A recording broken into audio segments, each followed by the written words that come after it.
So we have a little poll. We'd like you to start by just raising your hand if you'd say, I've got a pretty good life. I've got a pretty good life. Oh, good. I see lots of hands up. Now keep your hand up if you'd say, I've got a great life. Good. Not so many hands went down, but a few. That's okay. It's good to be honest. And now keep your hand up if you would say, truly and honestly, that you are living the life of your dreams. Ooh. Hands went down. I'm so glad I see one hand up. Oh, good. His hand is up. That's a good sign. Good. So, 6 years ago, I probably wouldn't have kept my hand up. I was primarily a stay-at-home mom and a housewife. So my days consisted mostly of potty training and Elmo, folding laundry and balancing the checkbook. And there was this joy, of course, in my beautiful children and in the, kind of accepting the sacred and the mundane in my life. I was teaching yoga, but it was more of a hobby at that point, not only based on what my paycheck looked like, but just the amount that I was doing it. And I really just mostly lived in pajamas and yoga pants. So at the same time, as I'm in this kind of like sleepy, kind of mundane world, feeling like, gosh, I feel like I was put here for more than this. And even that feeling made me feel so guilty, like that it wasn't enough for me. But then here's my handsome, brilliant, talented husband, right?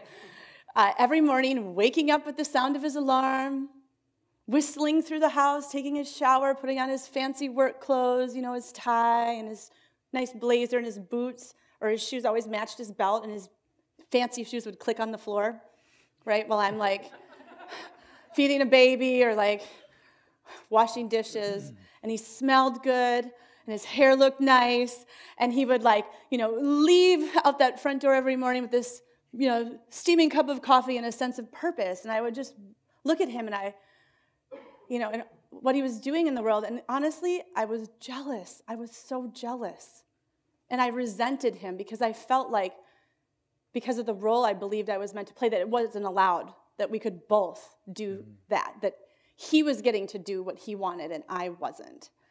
And so it was a really, uncomfortable time for me.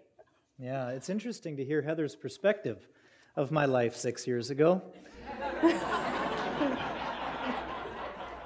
To me, it was more like, oh, my alarm went off, dragging myself down to the shower, getting changed, putting on crappy clothes that I've had for 4 years, trying to make them look nice, polishing shoes, replacing shoelaces, sludging off to the day job.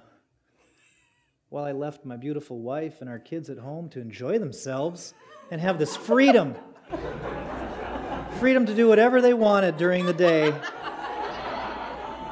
Go to Target, swim at the neighbors.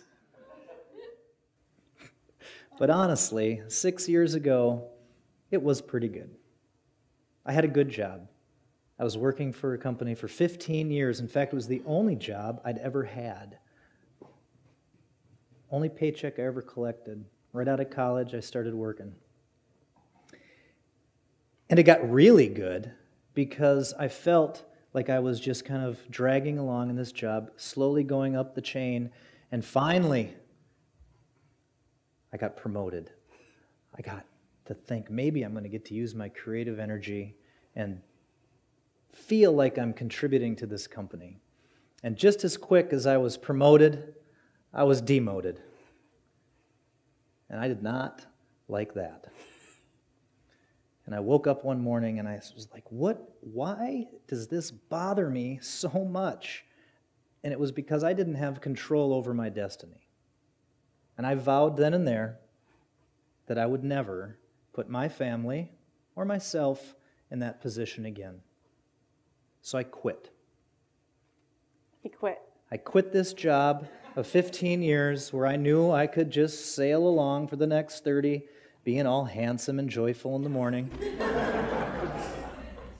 And I quit, and we had a month-old baby. Yep, and we had just refinanced our mortgage and bought a brand new family car with the big promotion. Yeah. And I quit, and we did that together. because I would not stand for him walking into that environment another day where his genius was being squandered. So, we had no idea how we were going to make money. We had all sorts of bills to pay. We were living paycheck to paycheck, but we quit. We had a new baby. We had 2 other kids that were pretty much self-sufficient, at 7 and 3. And good enough.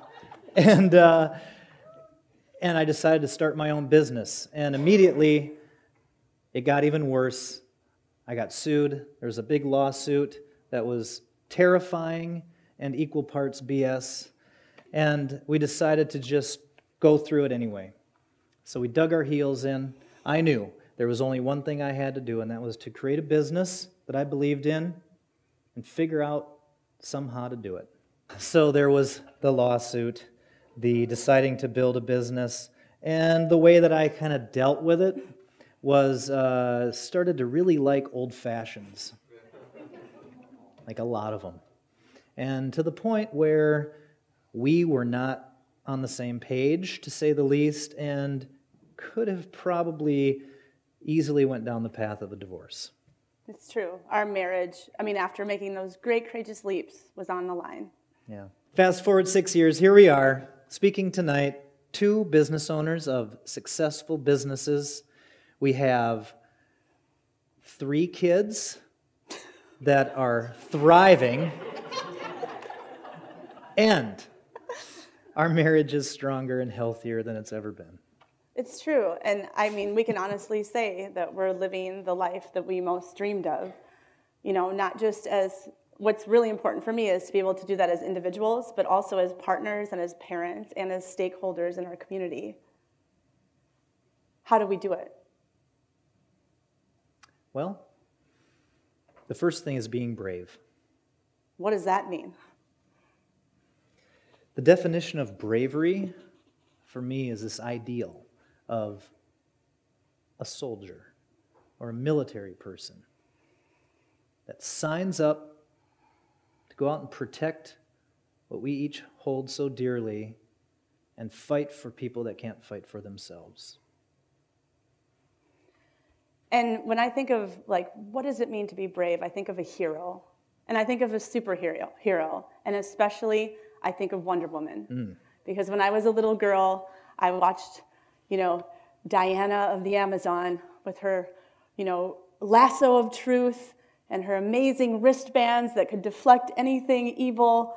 And she would just move into situations where people needed help, and she would solve the problem. She would fix it, and she didn't even think about her safety or what would happen. But we're not superheroes. And we're not superheroes. We're not superheroes. So we're not saying that anyone needs to be a superhero. All we're saying is that we have to be brave enough. Brave enough.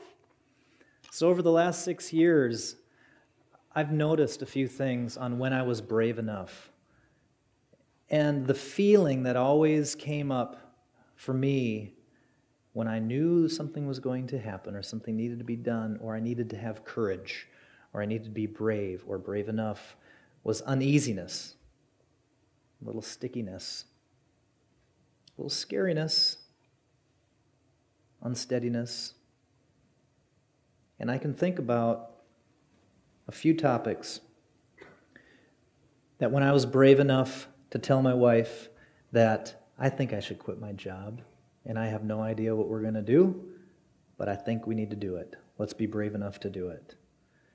And then to go out and just keep fighting, to having the ability to create the business, and being brave enough to trust business partners, to bring them in, bring them close to me,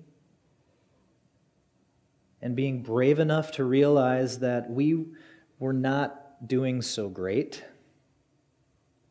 and being brave enough to say, okay, let's go hire a marriage CEO, as I call him.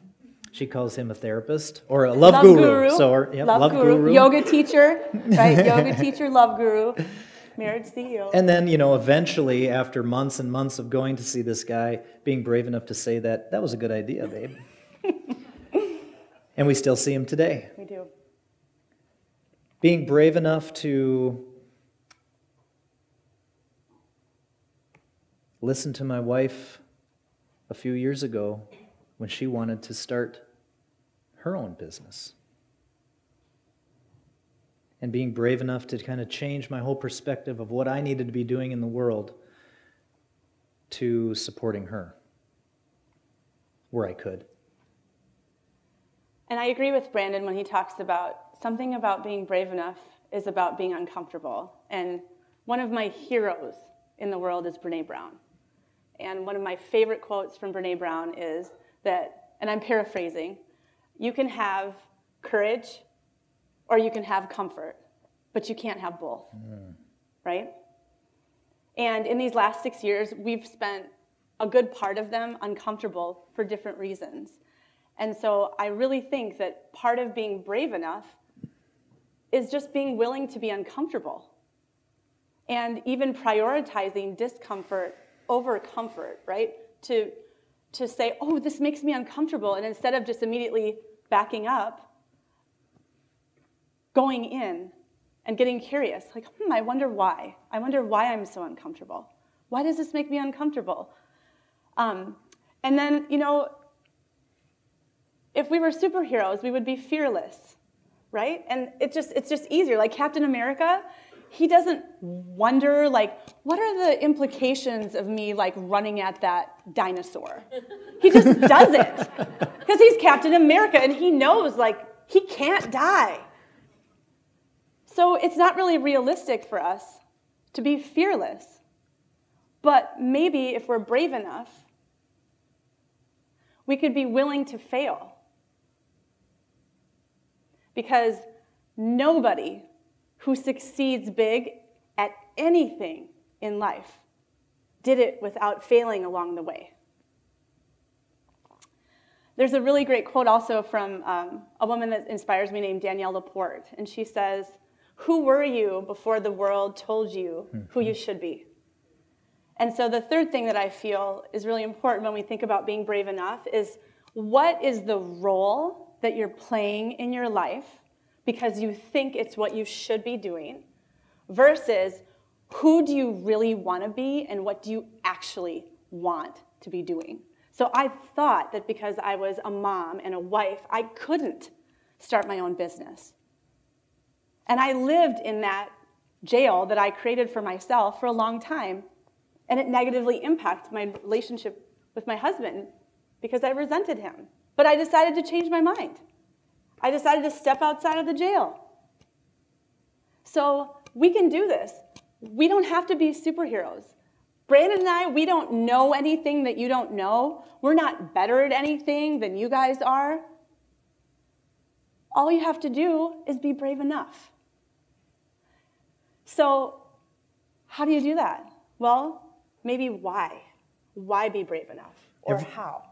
Every morning, the reason I wake up is because I have a chance to be creative. If there's a path laid out in front of me of a comfortable, easy road, it's kind of boring in my mind. If there's a path over here that is full of uncertainty, it might be really good, but it might be really bad. I take that path every time.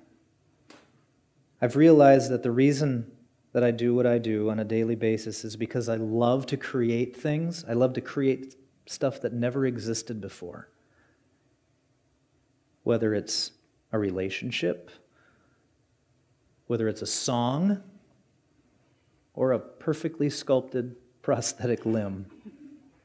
I love to create something from nothing. And so we think about creativity, right? And we think about artists. So raise your hand if you'd say you're an artist. Are you a sculptor? Are you a painter? Are you a poet? Are you a musician? Good. So the interesting thing is that the word artist now is mostly interpreted to mean somebody who excels at a fine art.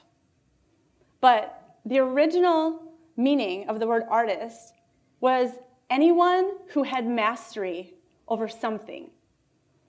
So we think, well, this is just my life. I'm not a creative person. right? Somewhere along the way, someone told me my voice was out of tune, or I can't, color the picture the way my teacher wanted, and we give up on creativity. We decide, it's not for me. I'm just going to go with the safe, straight, and narrow. And yet, all it takes is just a little courage, right? Just a little baby step forward. And you can create the life that you most want to live. You could be the artist of your life. What could be more exciting? I think about what it means to be an artist, and I always thought that it was someone that painted and sculpted and was miserable.